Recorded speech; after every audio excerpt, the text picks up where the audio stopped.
অসুখ, লিখেছেন হুমায়ুন আহমেদ। ছোটখাটো অসুখ আমার কখনো হয় না। সর্দি কাশি জ্বর কখনো না। পচা বাসি খাবার খেয়েও আমার পেট নামে না। ব্যাক পেইনে কাতর হয়ে বিছানায় পড়ে থাকি না। আধ কপালি, সম্পূর্ণ কপালি, কোনো কপালই মাথা ব্যথা নেই। মুড়ি মুড়কির মতো প্যারাসিটামল আমাকে খেতে হয় না। এক বিকেলে 2 এস নামের প্যারাসিটামল খেয়ে ফেললাম। শাওন বিস্মিত হয়ে বলল, মাথা ব্যথা? আমি বললাম, না, এক সাহিত্য অনুষ্ঠানে যাব, সেখানে মাথা ধরতে পারে ভেবেই অ্যাডভান্স ঔষধ খাওয়া। ছোট রোগ ব্যাধি যাদের হয় না, তাদের জন্য অপেক্ষা করে বড় অসুখ। একদিন কথা নেই বার্তা নেই, গলা দিয়ে রক্ত পড়তে লাগলো। 1 চামচ 2 চামচ না, কাপ ভর্তি রক্ত। আমি হতভম্ব। কিছুক্ষণের মধ্যে নাক দিয়ে রক্তপাত শুরু হলো। আমার শরীরে এত রক্ত আছে ভেবে কিছুটা আহ্লাদ হলো। আমি তখন চিটাগাংয়ের এক হোস্টেলে। শিশুপুত্র নিষাদকে নিয়ে শাওন আমার সঙ্গে। নিষাদ অবাক হয়ে তার মাকে জিজ্ঞেস করল, মা, এত রক্ত দিয়ে আমরা কি করব? আমি তার কথায় হো হো করে হাসছি। শাওন বলল, এই অবস্থায় তোমার হাসি আসছে? আমি সঙ্গে সঙ্গে হাসি বন্ধ করলাম। আসলেই তো, এই অবস্থায় হাসা ঠিক নয়। আমার উচিত কাগজ কলম নিয়ে এপিটাফ লিখে ফেলা।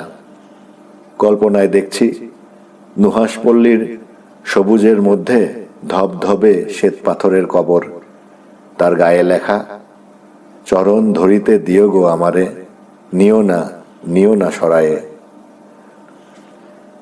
এখন বলি হার্ট অ্যাটাকের গল্প।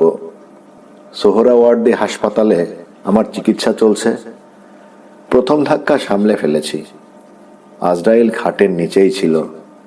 ডাক্তারদের প্রাণপণ চেষ্টায় বেচারাকে মন খারাপ করে চলে যেতে হয়েছে। আমাকে ইন্টেন্সিভ কেয়ার ইউনিট থেকে নিয়ে যাওয়া হয়েছে কেবিনে। কতদিন থাকতে হবে ডাক্তাররা পরিষ্কার করে বলছেন না।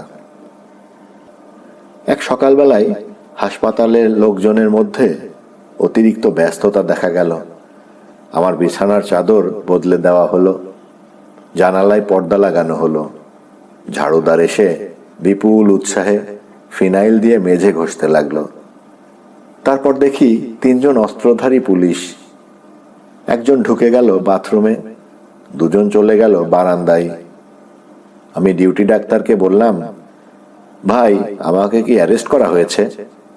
অপরাধ কি করেছি তাও তো জানি না। ডিউটি ডাক্তার বললেন, বাংলাদেশের প্রেসিডেন্ট শাহাবুদ্দিন সাহেব আপনাকে দেখতে আসছেন। আমি অবাক হয়ে বললাম, কেন? সেটা তো আমরা জানি না। প্রেসিডেন্টের প্রেস সচিব খবর দিয়েছেন, তিনি আপনাকে দেখতে আসবেন।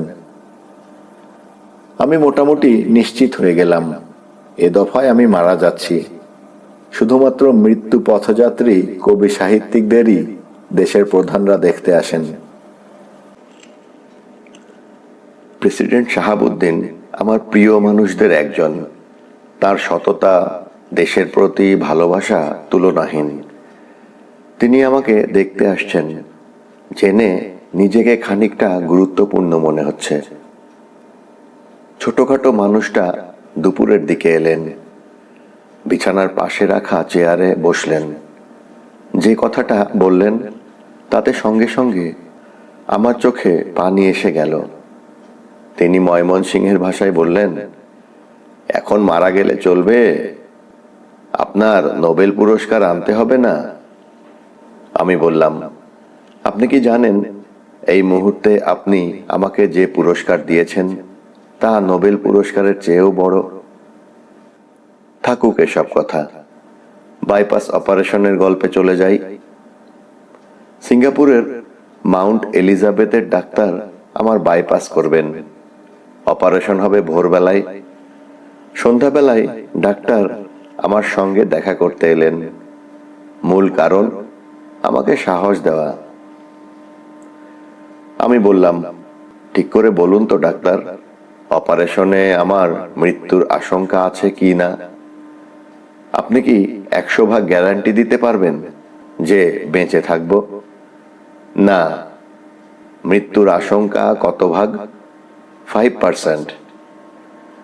তাহলে আজ রাত 12টা পর্যন্ত আমাকে ছুটি দিন। রাত 12টা পর্যন্ত আমি আনন্দ করব।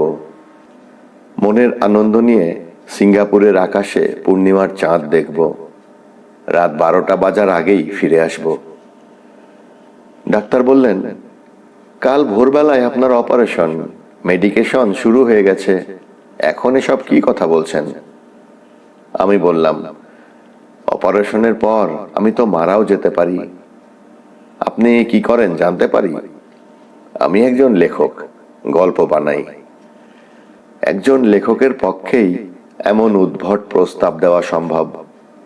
আচ্ছা দেখি আমি কিছু করতে পারি কি না। হাসপাতাল কর্তৃপক্ষকে রাজি করানো কঠিন হবে। আশ্চর্যের ব্যাপার, বিশেষ ব্যবস্থায় আমাকে রাত 12টা পর্যন্ত ছুটি দেওয়া হলো। মাউন্ট এলিজাবেথ হাসপাতালের আমিই নাকি প্রথম বাইপাস পেশেন্ট যাকে এই সুবিধা দেওয়া হয়েছে। অপারেশন টেবিলে আমাকে নিয়ে যাওয়া হচ্ছে।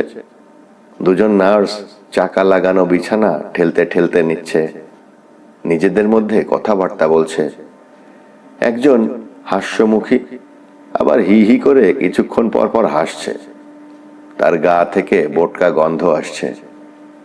চাইনিজ মেয়েদের গা থেকে গা গুলানো গন্ধ আসে। চাইনিজ ছেলেরা হয়তো এই গন্ধের জন্যই পাগল। আমি চোখ বন্ধ করলাম। কোনো সুন্দর দৃশ্যের কল্পনা করা যায় কি না তার চেষ্টা।